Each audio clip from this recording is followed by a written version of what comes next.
Greetings and hello everyone. Today we're going to be working with absolute value.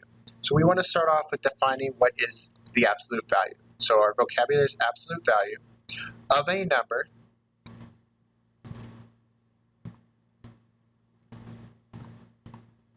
is its distance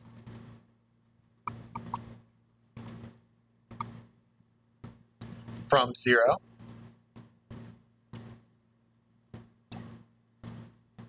on a number line.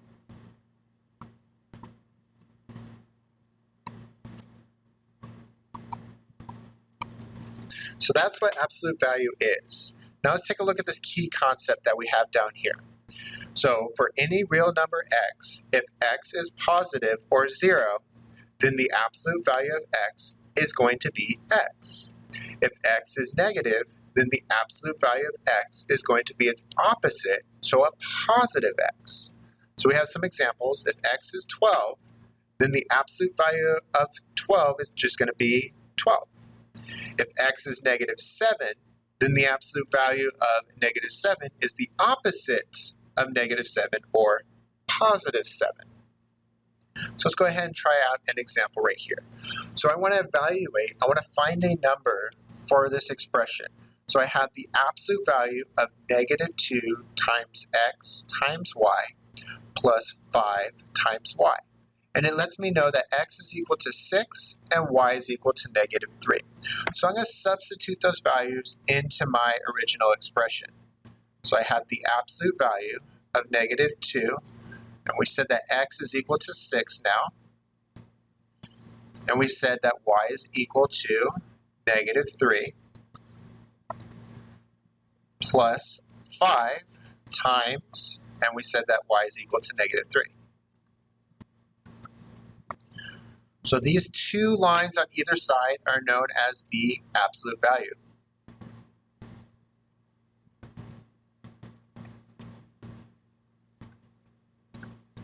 So once we've worked out what's inside, we're going to figure out, is it a positive number? And if so, it's just going to stay that positive number. If it's a negative number, we're going to take the opposite of it. So let's work out the first one. So I have negative 2 times 6, which is negative 12, times negative 3, plus 5 times negative 3. Negative 12 times negative 3 is positive 36, plus 5 times negative 3. Now we'll do the 5 times negative 3. So 5 times negative 3 is negative 15. So 36 minus 15. And if I subtract this, I end up getting 21. And 21 is 21 units away from 0, so that's a positive number, so it's just going to stay positive. So there's our first example for today. Let's take a look at our next example. So we want to evaluate this expression, 23 minus the absolute value of 3 plus 4x, if x equals 2. So absolute values are like grouping symbols. You're going to do what's inside of them first, and then you're going to apply what's happening outside. So 3 plus 4, and we said x was equal to 2. Again, these lines on either side are the absolute value.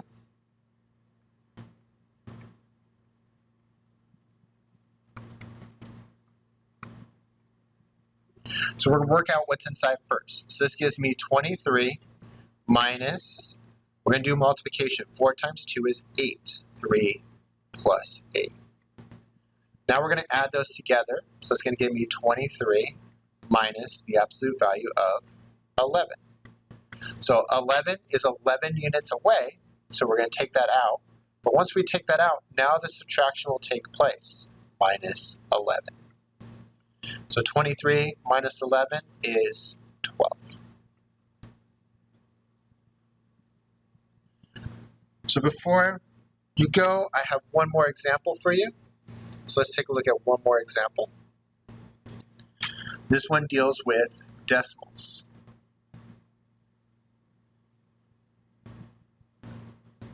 So I have 1.4 minus 2.5 times the absolute value of 5y minus or plus 0.6 if y equals negative 3. So I'm going to substitute in my y value into my expression. So I have 1.4 minus 2.5 times the absolute value of 5 times negative 3 plus 0.6. So do the multiplication first.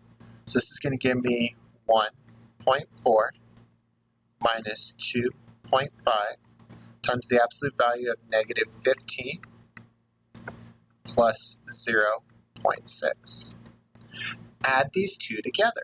So it's going to give me 1.4 minus 2.5 times the absolute value of negative 14.4.